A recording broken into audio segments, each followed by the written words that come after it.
Everybody welcome to our channel topper sir ने आया एक नई शानदार एक मजेदार वीडियो के साथ। ठीक है, आज हम लगाएंगे आज नई half yearly exam best strategy. तो स्ट्रेटजी को फॉलो कर आप 95% प्लस स्कोर बड़े आनंद के साथ कर सकते हो। बिल्कुल वेरी वेरी इजी है। ऑल सब्जेक्ट को बताऊंगा और भी आपको कहीं भी भागने की जरूरत नहीं है। ठीक है, तो अब क्या करिएगा, स्टार्ट करते हैं। सबसे पहले हम कौन सी सब्जेक्ट लेंगे? सबसे पहले हम लेंगे क्या? हिंदी।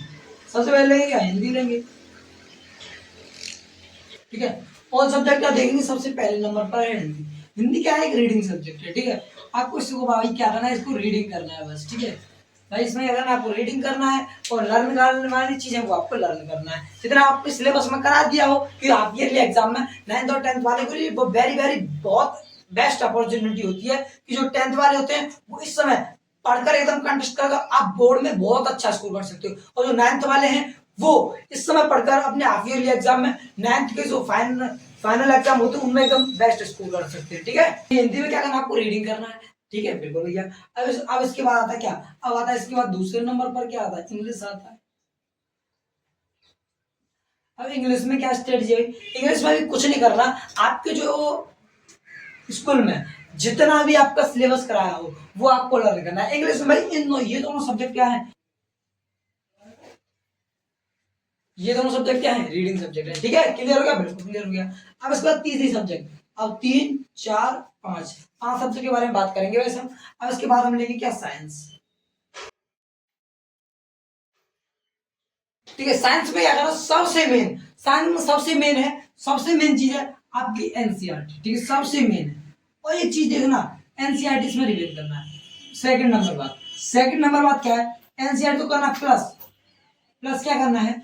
प्लस पता आपको क्या करना है? इसमें जो आपका जो टॉपिक आता है उसे कंटेस्ट कर लेना, यानी जो चीज आती है तो सबसे मोस्ट इंपोर्टेंट चैप्टर होते हैं आपके क्या? लाइफ प्रोसेस है एंड केमिकल रिएक्शन है। ये मोस्ट इंपोर्टेंट चैप्टर है। ठीक है, जिससे आपको 10th वालों को बोर्ड एग्जाम में बहुत ही एकदम एकदम आपको प्रॉफिट होने वाला है, और 9th वालों को जो फाइनल ईयर में जो एग्जाम होते हैं उनमें प्रॉफिट होने वाला है। वही चीज मैं बोल रहा हूँ, साइंस वाले एनसीईआरटी पढ़े प्लस प्लस क्या करना? उनको क्या करना है? Important topic.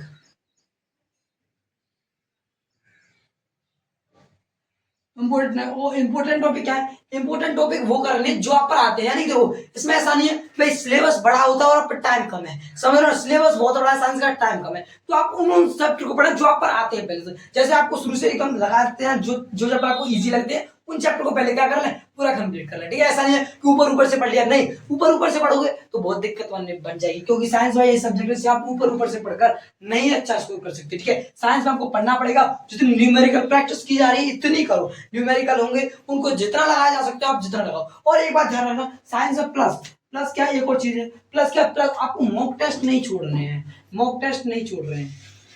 मॉक टेस्ट लगाओ जो आपके। ठीक है, सीबीएसई ने जारी कर दिए, उनकी भी आप लगा सकते हो। ठीक है, चलो भाई। अब इसके बाद साइंस समझ गए। साइंस में क्या करना है? एनसीईआरटी पढ़नी है, फिर आपको क्या करना है? इंपोर्टेंट टॉपिक पढ़ने और कुछ ऐसे टॉपिक पढ़ने जो आप पर आते हैं उनको ही क्लियर करना है। ऐसा नहीं कि सभी को, अगर आप सभी पर लेने लग गए ना कि मैं तो सबको पढ़ूंगा, सब पढ़ूं बहुत अच्छी बात। अगर आपको आता हो पहले, अगर आपको जो चीज कम आती है तो पहले उसको पूरा कंटेस्ट करके जब आगे बढ़ना है। ठीक है, क्लियर होगा? अब इसके बाद आता है साइंस के बाद तो 5वां मीटर। अब इसके बाद आता है क्या? SST, social science. ठीक है, अब एसएसटी में एसएसटी तो भाई आपको पता है थ्योरी है, पूरी थ्योरी है, लेकिन इसमें आपको क्या करना है? डेट्स हैं वो आपको फिक्स याद रखनी है। तो क्या करना है? एसएसटी में थ्योरी है,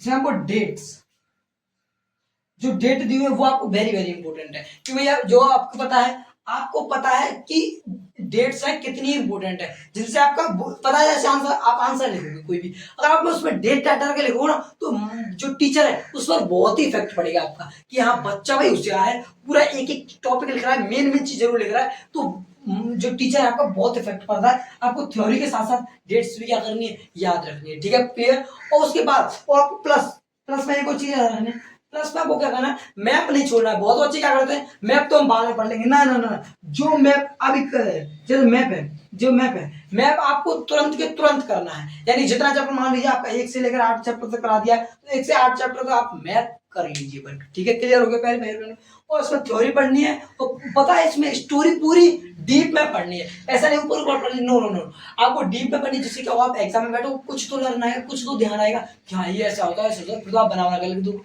और उसमें डेट्स है, लेकिन डेट्स आपको बिल्कुल मेन चीज क्या है इसमें, इसमें डेट है। जो बच्चा डेट कर लेगा उसको ज्यादा मार्क्स मिल जाएंगे। ठीक है, क्लियर हो गया। और मैप वर्क आपको छोड़ना नहीं है। क्लियर हो गया, क्लियर हो गया। पहले वहां पर टाइम कम है, टाइम कम है और सिलेबस ज्यादा, तो आपको ऐसा नहीं पूरे सिलेबस को करो ना, जो सिलेबस आपको एकदम अच्छी समझ में आ रहा है उसको ही बेस्ट समझ कर ले जाओ। ठीक है, क्लियर। आपका लास्ट है, आपका लास्ट है मैथ। भाई मैथ से डर लगता है किस किस को, भाई मैथ से जिनको डर लगता है वो आज ही लगा लीजिए। अब मैथ कहा जैसी सोल्यूशन दे देंगे आप, अभी नहीं आपने सोची भी ना होगा। ठीक है, चलो भाई मैथ में क्या करना है, मैथ में मैं मान के चलता हूँ भाई, आपको क्या करना है इसमें सबसे मेन चीज पता है क्या है, मैथ में सबसे मेन चीज आपकी एनसीईआरटी मैथ। क्या एनसीईआरटी, भाई एनसीईआरटी एक ब्रांड है। एनसीईआरटी भैया आप एनसीईआरटी एनसीईआरटी एनसीईआरटी एक ब्रांड है। एनसीईआरटी मैथ, एनसीईआरटी मैथ जो बच्चा एनसीईआरटी मैथ के एक एक क्वेश्चन लगा के जाएगा, गारंटी से बोल रहा हूँ उसका 95% प्लस आएगा किसमें, मैथ में।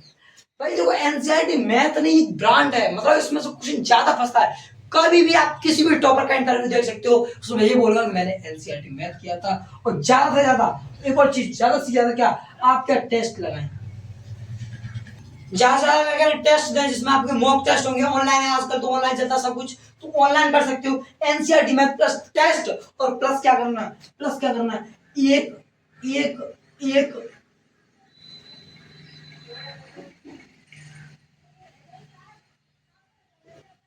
समझ रहे हो ना, यानी एक एक क्वेश्चन का आपको आंसर देना है, एक क्वेश्चन बिल्कुल बारीकी से पढ़ना है। ऐसा नहीं है कि अब प्यारे भाई और बहनों आपको मैं बताया था मैथ में छोटी सी मिस्टेक पूरे आंसर को गलत कर देती है। वैसे अगर आपने छोटी छोटी मिस्टेक मान लिया कि आपने क्वेश्चन देगा ये तो हो जाएगा, ऐसे छोड़ो, अगर बाई चांस वही पेपर में अगर आप पर नहीं हुआ तो आपको जो गिल्टी अंदर से फील होता है ना, यार काश उस समय हम कर लिए होते, काश उस समय हमने पढ़ लिया होता, आज हमारा बेस्ट स्कोर जाता। ठीक है भाई समझ गए, बिल्कुल एकदम बेस्ट स्ट्रेटजी है। अगर आपने जिस बच्चे ने ये फॉलो कर ली तो भाई गारंटी से आपका 95% प्लस से कोई नहीं रुक सकता। मेन सब्जेक्ट आपकी ये तीनों, आप ये हिंदी इंग्लिश ये रीडिंग की है मेन सब्जेक्ट, जिस बच्चे ने इन तीनों पर फोकस कर लिया उसके बोर्ड्स में भी हाई परसेंट स्कोर करेगा। और जिस 9th के स्टूडेंट्स ने ये स्ट्रेटजी फॉलो कर ली वो अपने जो फाइनल ईयर एग्जाम होते हैं उनमें इतना तगड़ा फोड़ेगा कि किसी ने सोची ना होगी। ठीक है, तो प्यारे भाई बहनों आप इसे नोट कर लीजिए। मिलते हैं इसी आनंद को मजेदार वीडियो के साथ। अगर आपको वीडियो अच्छी लगी तो वीडियो को लाइक एंड चैनल को सब्सक्राइब एंड वीडियो को अपने यार मित्र दोस्त भाई सभी को भेजना ना भूलें। ठीक है, तो तब तक के लिए बाय बाय।